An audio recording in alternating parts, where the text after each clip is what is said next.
नमस्कार विद्यार्थी मित्रांनो, आज घेऊन आलेलो आहोत आपण काही महत्त्वाची विरामचिन्हे. आता याचा वापर कशा पद्धतीने आणि कुठे कुठे कसा कसा करायचा आहे हे आपण या व्हिडिओच्या माध्यमातून जाणून घेणार आहोत. म्हणून व्हिडिओ काय करायचा आहे, शेवटपर्यंत बघायचा आहे. तर बघा, पूर्णविराम आपण कधी वापरतो? वाक्याच्या शेवटी. वाक्य पूर्ण झाल्यावर हा पूर्णविराम आपण वापरत असतो. उदाहरण, मी शाळेत जातो. वाक्य कसं झालेलं आहे? पूर्ण झालेलं आहे, म्हणून आपल्याला इथे फुल स्टॉप म्हणजेच पूर्णविराम द्यायचा आहे. त्यानंतर आहे स्वल्पविराम. आता स्वल्पविराम म्हणजे काय? स्वल्पविराम म्हणजे वाक्यातील स्वल्प, थांबा किंवा यादी दर्शवण्यासाठी.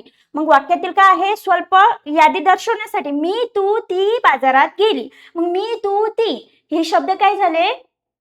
यादी दर्शक झाले. म्हणून आपल्याला मीच्या मध्ये, तीच्या मध्ये आपल्याला काय टाकायचं आहे? स्वल्पविराम टाकायचा आहे. कळलं? त्यानंतर आहे अर्धविराम. अर्धविराम कशासाठी वापरतात?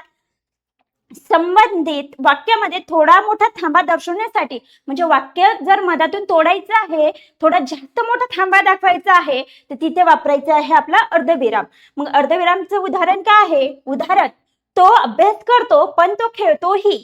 मग वाक्य काय आहे? तोडलेलं आहे, ब्रेक केलेला आहे. तिथे आपल्याला वाक्य वाचताना थोडंसं थांबायचं आहे. मग तिथे वाक्यात काय यूज केलेला आहे? अर्धविराम. त्यानंतर आहे द्विबिंदू. द्विबिंदू कशासाठी यूज करतात? स्पष्टीकरण, यादी किंवा उद्गार दर्शवण्यासाठी द्विबिंदूचा वापर केला जातो. उदाहरण, मला 3 गोष्टी हव्या आहेत.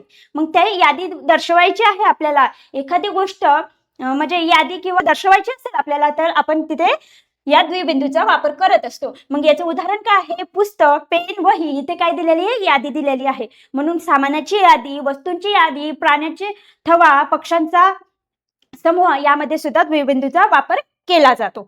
मग त्यानंतर आहे प्रश्नार्थक चिन्ह. आता प्रश्नार्थक चिन्ह म्हणजे काय? प्रश्न पूर्ण झाल्याच्या नंतर त्याच्या शेवटी आपण जे चिन्ह देतो त्याला म्हणतो प्रश्नार्थक चिन्ह.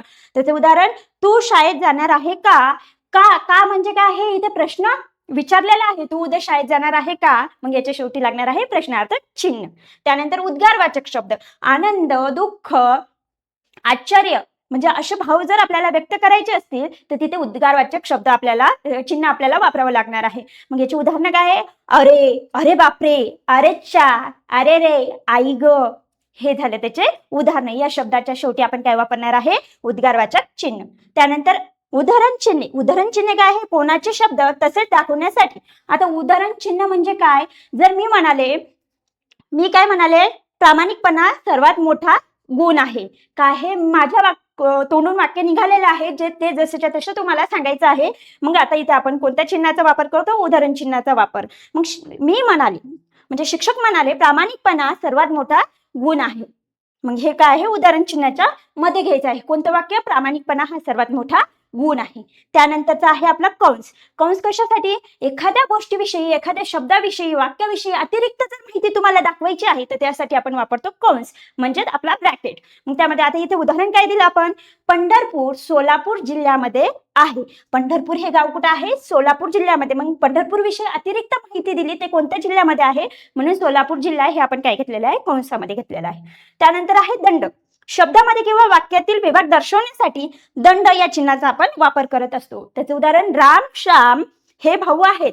राम आणि श्याम यांच्यामध्ये आपल्याला साम्य भाव दाखवायचा आहे, म्हणून तिथे दंड चिन्ह आपण यूज केलेला आहे. त्यानंतर आहे एकेरी अवतरण चिन्ह. तर एकेरी अवतरण चिन्हाचा वापर कुठे होतो?